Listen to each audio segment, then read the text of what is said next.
दोस्तों आज का वीडियो पोर्टफोलियो रिव्यू के बारे में होने वाला है। सर का मैसेज आया था कि हमारा पोर्टफोलियो चेक करें कैसा है और परसेंटेज वाइज कुछ चेंज करने वाला है कि नहीं, या कोई फंड नया लेना है कि नहीं। और इन्होंने बताया है कि कुछ लमसम अमाउंट भी करना चाहते हैं, उसके बारे में बताइए। तो दोस्तों सबसे पहले दोस्तों हम बात करेंगे तो जो दोस्तों इनका जो दोस्तों पोर्टफोलियो है वो दोस्तों इनके पोर्टफोलियो में 5 म्यूचुअल फंड है। Nippon large cap, Tata small cap, Nippon small cap, Motilal mid cap और जेएम फ्लेक्सी कैप। तो दोस्तों ये 1100 रुपये की एसआईपी कर रहे हैं निप्पॉन लार्ज कैप में, और ये टाटा स्मॉल कैप में 500 रुपये का एसआईपी कर रहे हैं दोस्तों। और दोस्तों ये निप्पॉन स्मॉल कैप में 1000 रुपये का एसआईपी कर रहे हैं। और दोस्तों ये मिड कैप जो मोतीलाल ओसवाल का जो मिड कैप म्यूचुअल फंड है उसमें 1500 का एसआईपी कर रहे हैं। जो जेएम फ्लेक्सी कैप है उसमें एसआईपी कर रहे हैं 500 रुपीज़ की। तो दोस्तों अगर देखा जाए तो इनका टोटल जो एसआईपी अमाउंट बनता है मंथली वो बनता है 4600 रुपये।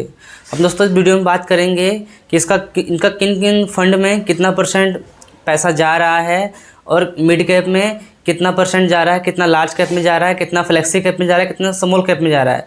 और आपका जो 2 स्मॉल कैप म्यूचुअल फंड इस पोर्टफोलियो में है, अगर उसमें कोई ओवरलैप तो नहीं कर रहा है, हम वो भी चेक करेंगे। यानी कि पूरी डिटेल में बात करेंगे कि आपका पोर्टफोलियो कैसा है, ओवरलैप तो नहीं कर रहा है या फिर ज़्यादा डिवर्सिफाइड तो नहीं हो गया। प्रॉपर दोस्तों हम बात करेंगे इस वीडियो में। तो ये कहते हैं कि जो इनका एसआईपी जो अमाउंट है, जो एसआईपी हर महीने करते हैं, ये 30 साल के लिए इन्वेस्ट करना चाहते हैं, मतलब 30 साल तक एसआईपी करेंगे।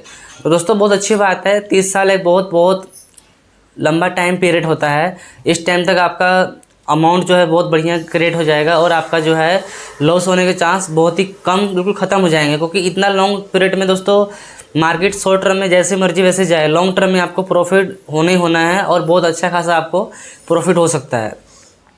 तो दोस्तों अब हम बात करेंगे कि आपका कौन से फंड में कितना परसेंट पैसा जा रहा है।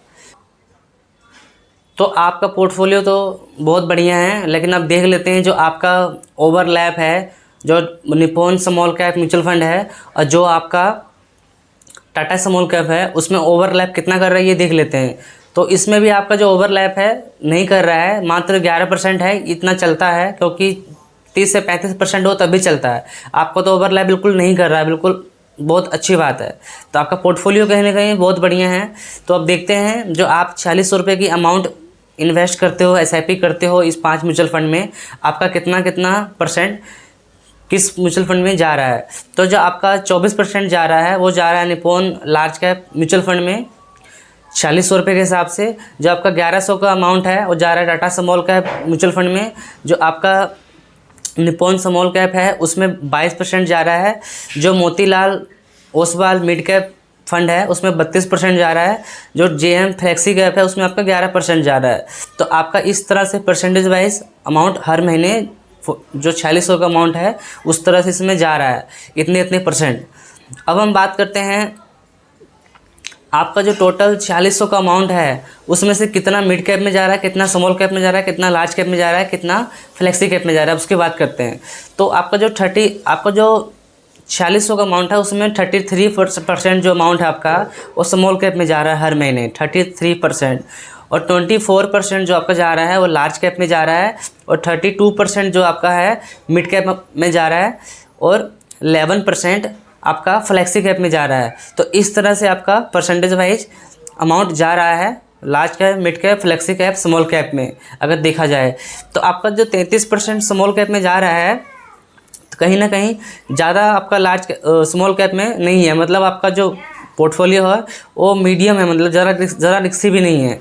और जो आपका लार्ज कैप में जा रहा है वो जा रहा है 24%। और मिड कैप में जब आपका 32% जा रहा है ये भी बहुत बढ़िया है। क्योंकि आपका जो Motilal Oswal mid cap fund है ये भी बहुत बढ़िया रिटर्न देता है, बहुत अच्छा फंड है भी, इसका भी बहुत बढ़िया आप देख सकते हो जो है रिटर्न है पास्ट में।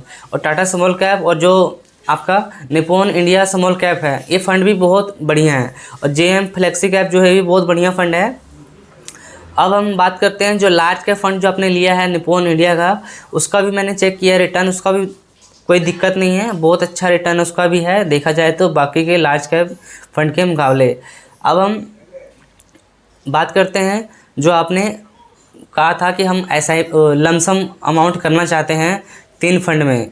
जो आपने बताया था कि आप SBI कॉन्ट्रा फंड में 25,000 रुपये लमसम करना चाहते हो। देखो जो SBI कॉन्ट्रा फंड है कहीं ना कहीं वो वैल्यू फंड माना जाता है, उसमें भी आप करते हो तो कोई आपको दिक्कत नहीं है, आपका कर सकते हो। लेकिन आप कभी भी लमसम करें तो आप देखें अगर मार्केट थोड़ा 10-15%, 5% अगर गिरा हो उस टाइम करें, ताकि आपका जो लमसम का आपको ज़्यादा बेनिफिट मिल सके।